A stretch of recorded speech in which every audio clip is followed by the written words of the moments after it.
بسم اللہ الرحمن الرحیم۔ دیکھتی آنکھوں اور سنتے کانوں کو محمود مان کا آداب۔ عزیز طلبہ، اپنی اس ویڈیو میں ہم 10ویں جماعت کے لیے اردو کی درسی کتاب کے حصہ نثر میں سے سبق نمبر 6 ملمہ کی درست تلفظ کے ساتھ ریڈنگ کرنا سیکھیں گے۔ تو بنا دیری کیے شروع کرتے ہیں۔ وہ ریلوے ٹکٹ کے گھر کے سامنے سیاہ ریشمی برقعے میں لپٹی کھڑی تھی۔ پلٹی ہوئی نقاب، کچھ متعجب سی نگاہیں۔ رات کے 11:30 بج چکے تھے۔ گاڑی کے آنے میں صرف 15 منٹ باقی تھے، لیکن ٹکٹ گھر کی کھڑکیاں اب تک بند تھیں۔ اس کی حیران نظریں بند کھڑکیوں سے سر ٹکرا ٹکرا کر اکتا گئی۔ اس نے ایک نظر اپنے ارد گرد ڈالی۔ زمین اور بینچوں پر سینکڑوں آدمی لاشوں کی طرح پڑے سو رہے تھے، جیسے ان سب کو سفر کرنا ہی نہ تھا۔ وہ آہستہ سے کلی کی طرف مڑی، جو اس کا ہلکا پھلکا اٹیچی کیس اور مختصر سا بستر سر پر رکھے ہوئے تھا۔ کلی، اب تک ٹکٹ گھر نہیں کھلا۔ یوں گاڑی ہمیشہ لیٹ رہت ہے۔ کلی نے اپنی دھندلی سی تنہا آنکھ اس کے خوبصورت چہرے پر گاڑ دی، اور جیسے اس کی دوسری پھوٹی ہوئی آنکھ کا دنسا ہوا پپوٹا اپنی بے مائیگی پر پڑا۔ بیٹھوں میں؟ وہ جیسے اپنے آپ سے سوال کر رہی تھی۔ اس نے ایک بار پھر قریب پڑے ہوئے غریب انسانوں پر اپنی نظریں بکھیر دیں۔ یہیں بیٹھ جاؤ۔ جہاں؟ اسے ایسا محسوس ہوا کہ اس کا ریشمی برقع، خوبصورت چہرہ اور نفیس سامان غریب کلی کی نظروں میں کوئی حقیقت نہیں رکھتا۔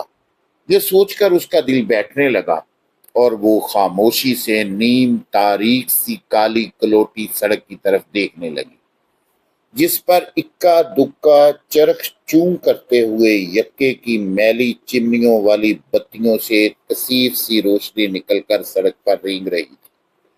اس کا خیال فوراً ہی اپنی موجودہ حالت کی طرف دوڑ گیا۔ میں کیا ہوں اس وقت؟ دیکھنے والوں کی نظر میں یقیناً کوئی امیر کبیر آزاد خیال لڑکی، لیکن در حقیقت ایک مٹے ہوئے خاندان کی قابل لیکن پریشان حال لڑکی، بالکل یکے کی دھندلی لالٹن۔ رکھے دیت ہیں سامان اسی جگہ، کلی بولا۔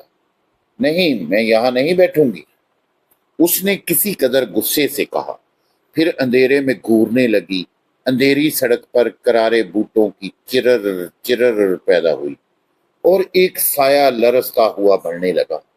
آخر اسٹیشن کی تیز روشنی میں اس نے دیکھا کہ ایک قبول صورت نوجوان ایک بھاری اوور کوٹ پہنے اسی طرف آ رہا ہے۔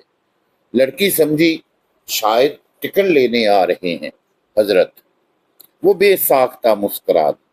نوجوان ٹائی کی گرا کستا اس پر ایک چبھتی ہوئی نظر ڈالتا ٹکٹ گھر کے پیچھے نکل گیا۔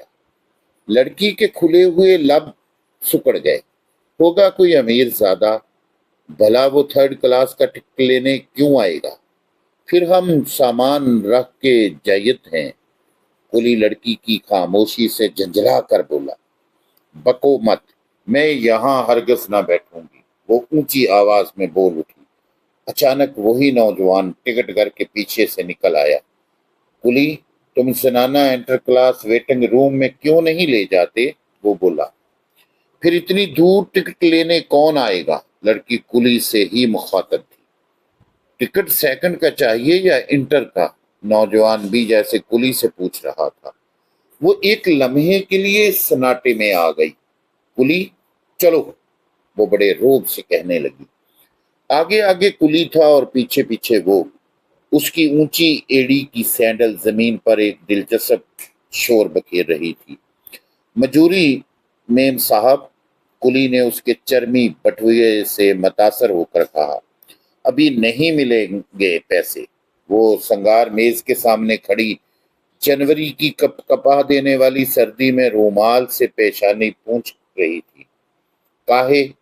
کلی کے موٹے موٹے ہونٹ لٹک گئے۔ اکٹھے لے لینا، سمجھے تم؟ گاڑی پر سامان بھی رکھوا دینا، اور دیکھو